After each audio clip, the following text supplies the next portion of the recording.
Welcome back to the Jack Sparrow channel, and I am, of course, Captain Jack. So, the Super Bowl happened. That was the thing. Full disclaimer, I did not watch it. I've lost a lot of my interest in the NFL. God. Sorry. Driving, dodging. I call this game dodging D-bags. It's, the bad drivers dodging D-bags. Anyway, before I so rudely interrupted, I did not watch the Super Bowl. Not really. I've lost a lot of my interest in the NFL in the last several seasons with all the SJW nonsense, the kneeling, the boo-hooing from millionaires, severely oppressed millionaires, I might add, because they are all very, very oppressed people. It takes a very oppressed person to drive a Ferrari from their mansion to a stadium while women are trying to bang down their door. If that's oppression, sign me up. Anyway, sorry about the shadow here, driving into the sun. That happens. Anyway, so I am in no way advocating or saying that the NFL is a rigged show like the wrestling. However, I will say,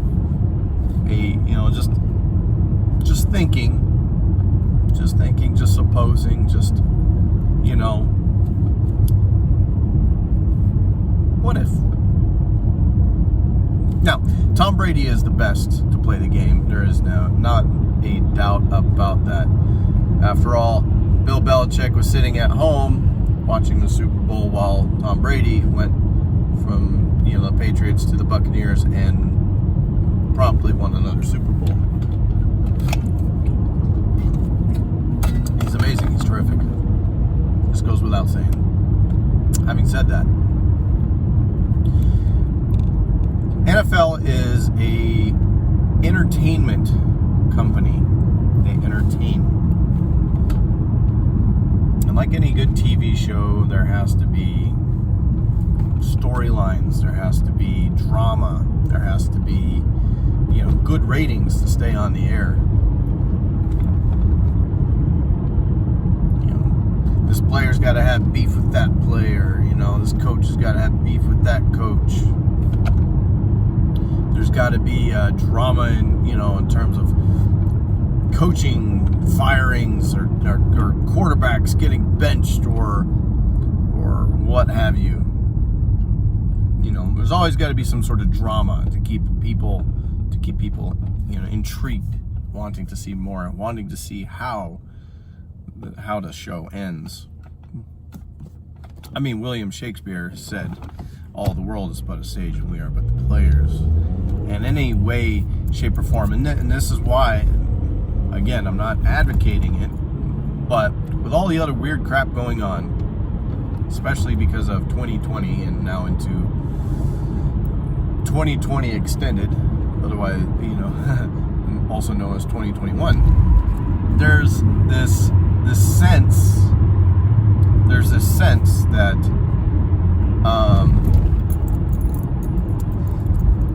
there's a sense that things just don't add up in the world anymore. There's a sense that things are the veil is being lifted from so many different factions, so many different areas of life where you can see behind the curtain, the man behind the curtain. In my last video, I talked about the robbers in their den and made reference to that. And then this one, I'm kind of thinking more of like, what is bread and circus? What is a bread and circus for the masses? There's another term for it as well. Keep people distracted, keep people come back for more, and that's what TV programming is, right? TV programming, it's programming. It's like brainwashing, right? Why do you think all these SJW stuff being pushed for years and years and years, steadily and steadily and steadily. Look what they started with, breaking down families. You know, they make the nuclear family look stupid and geeky and dorky and stupid. I already said stupid, but they make the dad in that family, the father figure, always a dumbass or incompetent, a buffoon, a womanizer, or a or a some sort of he doesn't have respect for women. All this stuff. They start with this to undermine the family, and to the point where it's like the nuclear family is a thing of the past almost. It just seems like it. Or pushing other agendas. Pushing all these other agendas into the mix, and now you got all the stuff that's now mainstream, all these things I'm not going to talk about. I'm not going to, YouTube algorithm, blah, blah, blah. That is now mainstream. Well, you think about this. You have this whole, 2020, beer bug situation, and we don't know. Oh no, there's no off season. Oh no, we can't have preseason games. Will we get to play? Will we not get to play? This athlete here, this professional athlete, may or may not have gotten the coof, or this coach may or may not have gotten a coof, or was exposed to it, and all the drama that was that. Then you have, this is just something that I kind of was thinking. I was like, as soon as all of a sudden, out of nowhere, right, Kansas City has some guys get removed for potential beer bug related stuff, right?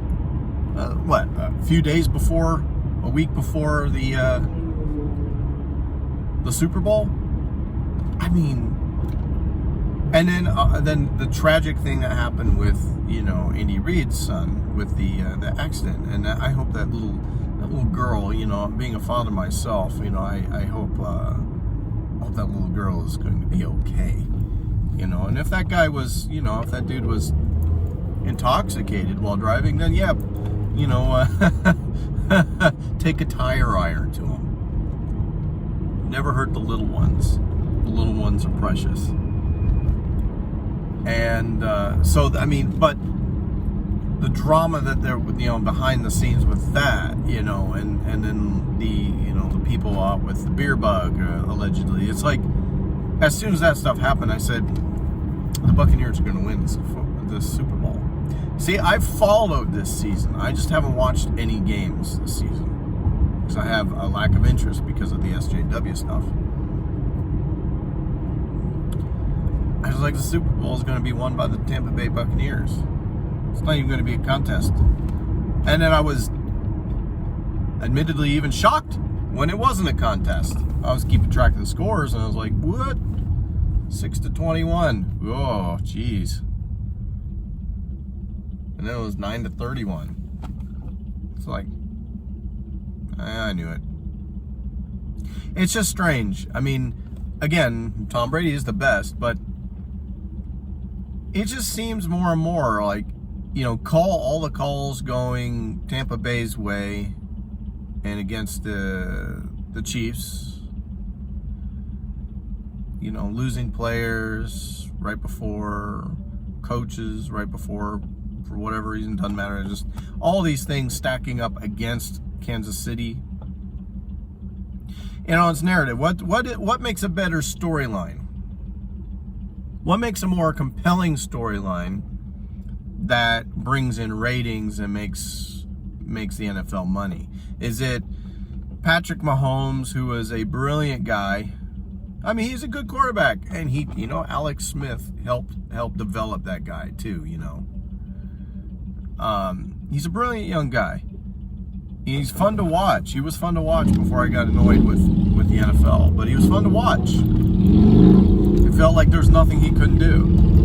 What's more compelling them repeating as Super Bowl champions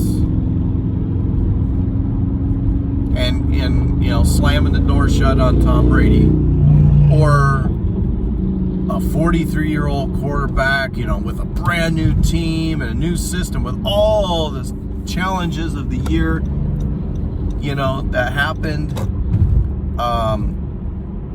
you know, after his messy divorce from, or well, not kind of messy, but, you know, divorce from the Patriots, going and playing for Tampa Bay, and all this weird stuff happening, him going in there and winning a Super Bowl, his first season. What's more compelling? What makes a better story? Obviously, the first one or the second one, right? I don't know. Like I said, I'm not advocating that there's any sort of thing. You know, it's not I'm not conspiracy or anything like that. I'm just saying it's just weird. Things nowadays, you have to question everything. You have to question everything because nothing ever makes sense. Nothing stacks up. Ever. And that's all I got to say about that. So what do you think? What do you think about the Super Bowl? Did you watch it? Did you enjoy it? Was it a boring game? I didn't see it. I saw little clips, a little play. It showed a little bit of live stuff, you know, on NFL.com, and I just glanced at it. And that was the extent of my watching it. Didn't really watch the game. So what did you think of that? What do you think about, you know, all the world's best stage? You know, is the NFL like wrestling? Is it a scripted affair? I don't know. If you like the video, you know, you like just thinking, just conversation topics. If you like conversation topics, just things to think about, hit me a like down there and subscribe. I want to get back to doing regular content and more regular content when things kind of slow down here for me shortly. That's why I keep on doing these videos where it's a car video, because I'm driving to work and I need to get some content out, and this is how I can do it right now. But anyway, subscribe if you haven't already, like the video, comment, blah blah blah, all that stuff, and we'll talk to you again.